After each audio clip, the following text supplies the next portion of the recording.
Number 2, मुस्लिम धर्म सुधार आंदोलन। सामान्य परिचय। यदि पश्चिम के प्रति प्रारंभिक हिंदू प्रतिक्रिया जिज्ञासा की थी, तो मुसलमानों की प्रथम प्रतिक्रिया अपने आप को एक संकीर्ण ढकने में बंद करने और पश्चिमी प्रभाव से बचाने की थी। इसलिए मुसलमानों में नवजागरण हिंदुओं की अपेक्षा धीरे धीरे आया। उनका मानना था कि वे भारत के वास्तविक शासक हैं और अंग्रेजों ने उनसे उनकी राजनीतिक सत्ता को छीना है, इसलिए वे अंग्रेजों का सख्त विरोध करते थे। 1857 के विद्रोह के बाद अंग्रेजों ने मुसलमानों के प्रति कठोर नीति अपनाई। इससे भी मुसलमानों में अंग्रेज विरोधी भावनाएं पनपीं। इन सब कारणों की वजह से मुसलमान भारत में अंग्रेजों द्वारा लाई गई संस्कृति और शिक्षा के संपर्क से बचते रहे और पुरातन पंथी इस्लाम के साथ जुड़े रहे। किंतु 19वीं सदी के अंत में मुसलमान भी आधुनिक शिक्षा की ओर मुड़े और धीरे धीरे उनके बीच में भी शिक्षित आधुनिक बुद्धिजीवी वर्ग का उदय हुआ। मुस्लिम वर्ग सुधार आंदोलनों के अंतर्गत हम निम्न आंदोलनों एवं व्यक्तियों का अध्ययन करेंगे। नंबर 1, अलीगढ़ आंदोलन। नंबर 2, अहमदिया आंदोलन। नंबर 3, वहाबी आंदोलन। नंबर 4, देवबंद आंदोलन। Number 5, Mohammad Iqbal. Number 6, Abdul Latif. Number 7, Badruddin Tyabji. Number 1, Aligarh आंदोलन।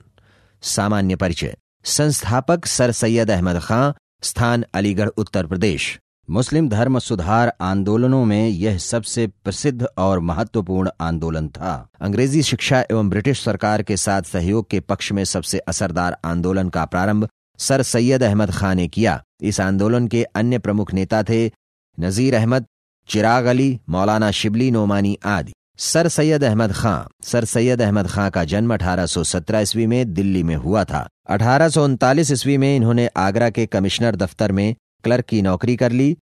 इन्होंने फारसी भाषा में तहजीबुल अखलाक, सभ्यता एवं नैतिकता नामक पत्रिका निकाली, जिसमें उनके विचारों का वास्तविक प्रतिबिंब मिलता है। इसके अतिरिक्त 1864 ईस्वी में कलकत्ता में साइंटिफिक सोसाइटी की स्थापना की। 1869 ईस्वी में इंग्लैंड चले गए, जहां इन्हें पाश्चात्य संस्कृति के संपर्क में आने का अवसर प्राप्त हुआ और 1876 ईस्वी में स्थायी रूप से अलीगढ़ में बस गए।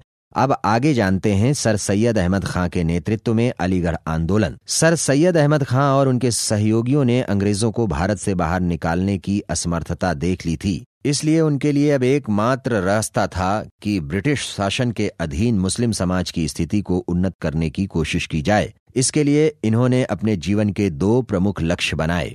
नंबर 1, अंग्रेजी सरकार और मुसलमानों के संबंधों को ठीक करना। नंबर 2, मुसलमानों में आधुनिक शिक्षा का प्रचार प्रसार करना।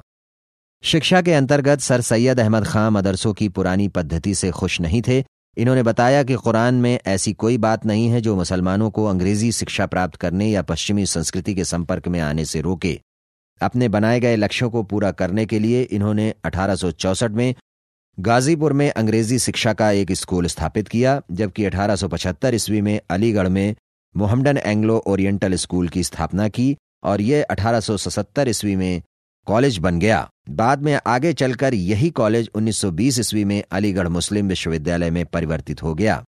इनका दूसरा महत्वपूर्ण कार्य कुरान पर टीका लिखना था, जिसमें इन्होंने परंपरागत टीकाकरों की आलोचना की और समकालीन वैज्ञानिक ज्ञान के प्रकाश में अपने विचारों को व्यक्त किया। सर सैयद अहमद खां ने कांग्रेस की स्थापना का विरोध किया और उसके विरोध में ही सन 1888 ईस्वी में यूनाइटेड इंडियन पैट्रियोटिक एसोसिएशन की स्थापना की। किंतु अलीगढ़ आंदोलन धीरे धीरे कांग्रेस के साथ साथ हिंदुओं का भी कट्टर विरोधी हो गया। अलीगढ़ आंदोलन का मुख्य उद्देश्य मुसलमानों को अंग्रेजी शिक्षा देकर उन्हें अंग्रेजी राज का भक्त बनाकर नौकरियों में अधिकाधिक आरक्षण दिलवाना और अंग्रेजों का मुसलमानों में विश्वास बढ़ाना था, जिसमें वे काफी हद तक सफल भी रहे। किंतु इसे हिंदुस्तान का दुर्भाग्य ही कहा जाएगा कि उनके जैसे बुद्धिजीवी ने मुस्लिम समाज को देश से ऊपर रखा। नंबर 2, अहमदिया आंदोलन।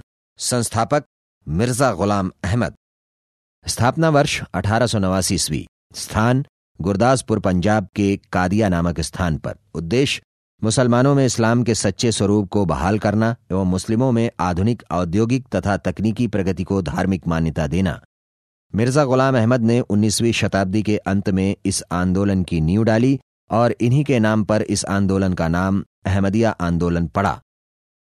मिर्जा गुलाम अहमद ने 1890 ईस्वी में प्रकाशित अपनी पुस्तक बहरीन ए अहमदिया में अपने सिद्धांतों की व्याख्या की। 1891 ईस्वी में मिर्जा गुलाम अहमद ने अपने आप को मसीह उल मऊद अथवा मसीहा कहना प्रारंभ किया और अपने को मोहम्मद साहब के समान पैगंबर मानने लगे तथा 1904 ईस्वी में अपने आप को श्री कृष्ण का अवतार कहना प्रारंभ कर दिया। धीरे धीरे इस आंदोलन का प्रभाव समाप्त हो गया। नंबर 3, वहाबी आंदोलन 1830 से 60 ईस्वी। इस आंदोलन को भारत में सबसे ज्यादा प्रचारित करने का श्रेय सैयद अहमद एवं इस्लाम हाजी मौलवी अहमद को दिया जाता है। भारत में वहाबी आंदोलन ईरान से प्रेरित होकर चलाया गया। सर्वप्रथम इस आंदोलन ने ही मुसलमानों पर पड़ने वाले पाश्चात्य प्रभावों का विरोध तथा आंदोलन द्वारा इस्लाम धर्म की पवित्रता को बचाए रखने का प्रयास किया गया। अपने आरंभिक दिनों में यह आंदोलन पंजाब में सिख सरकार के विरुद्ध चलाया गया था। इस आंदोलन का प्रमुख केंद्र पटना था, किंतु 1870 ईस्वी के पश्चात इस आंदोलन को दबा दिया गया। पूर्वी भारत में इस आंदोलन के मुख्य नेता शेख करामत अली तथा हाजी शरीयतुल्लाह थे। नंबर 4, देवबंद आंदोलन। संस्थापक मोहम्मद कासिम ननौतवी तथा रशीद अहमद गंगोही द्वारा। स्थापना वर्ष 1866-67 ईस्वी। स्थान देवबंद, सहारनपुर, उत्तर प्रदेश। उद्देश्य मुसलमान उलेमाओं में जो प्राचीन मुस्लिम विद्या के अग्रणी थे, उन्होंने देवबंद आंदोलन चलाया। यह एक पुनरुद्धार आंदोलन था जिसके 2 प्रमुख उद्देश्य थे। नंबर 1, मुसलमानों में कुरान तथा हदीस की शुद्ध शिक्षा का प्रसार करना। नंबर 2, विदेशी शासकों के विरुद्ध जिहाद की भावना को जीवित रखना। उलेमा मोहम्मद कासिम ननौतवी तथा रशीद अहमद गंगोही के नेतृत्व में देवबंद सहारनपुर में 1866 ईस्वी में एक स्कूल खोला गया, जहां अंग्रेजी शिक्षा तथा पाश्चात्य संस्कृति पूर्णतः वर्जित थी। शिक्षा मौलिक रूप से इस्लाम धर्म के अनुरूप दी जाती थी, जिसका उद्देश्य था कि मुस्लिम संप्रदाय के लिए धार्मिक नेता प्रशिक्षित किए जाएं। देवबंद आंदोलन सर सैयद अहमद खां के अलीगढ़ आंदोलन का ठीक उल्टा था। जहां 1885 ईस्वी में कांग्रेस निर्माण का सैयद अहमद खां ने विरोध किया था, वहीं उनके ठीक विपरीत देवबंद आंदोलन ने कांग्रेस के निर्माण का स्वागत किया। इसके अतिरिक्त महमूद उल हसन, जो देवबंद आंदोलन के प्रमुख नेता थे, ने धार्मिक विचारों को राजनीतिक तथा बौद्धिक रंग देना चाहा, जबकि शिवली नुमानी, जो अरबी फारसी के विद्वान थे और 1883 ईस्वी में अलीगढ़ मोहम्मडन कॉलेज में अध्यापक हो गए थे, का सर सैयद अहमद खां से मतभेद बना रहा। मोहम्मद इकबाल 1875 से 1938 ईस्वी तक। मोहम्मद इकबाल प्रारंभ में हिंदू मुस्लिम एकता के प्रबल समर्थक थे, किंतु बाद में 1920 के दशक में अपनी यूरोपीय यात्रा के दौरान ये पैन इस्लामिज्म अर्थात इस्लाम का प्रसार की ओर आकर्षित हुए। 1930 ईस्वी में सर्वप्रथम द्विराष्ट्र सिद्धांत की बात इन्होंने ही की। अपनी पुस्तक बंग ए दर्रा में पहली बार इंकलाब शब्द का प्रयोग भी इन्होंने किया, जिसका अर्थ होता है परिवर्तन। किंतु इंकलाब जिंदाबाद का नारा भगत सिंह ने लोकप्रिय बनाया। सारे जहां से अच्छा हिंदोस्तां हमारा की रचना मोहम्मद इकबाल ने ही की थी। नंबर 6, अब्दुल लतीफ। अब्दुल लतीफ को बंगाल के मुस्लिम पुनर्जागरण का पिता कहा जाता है। इन्होंने 1863 ईस्वी में कलकत्ता में मोहम्मडन लिटरेरी सोसाइटी की स्थापना की। नंबर 7, बदरुद्दीन तैयब जी। बदरुद्दीन तैयब जी एक प्रमुख राष्ट्रवादी नेता थे और अरबी परिवार से संबंध रखते थे। यह बंबई में आकर बस गए। ये मुस्लिम औरतों की मुक्ति तथा पर्दा प्रथा आंदोलन के अगुआ थे। तैयब जी जब तक जिंदा रहे तब तक एक निष्ठावान मुसलमान होने के साथ ही वह राष्ट्रीय कांग्रेस के भक्त व निर्भीक नेता रहे।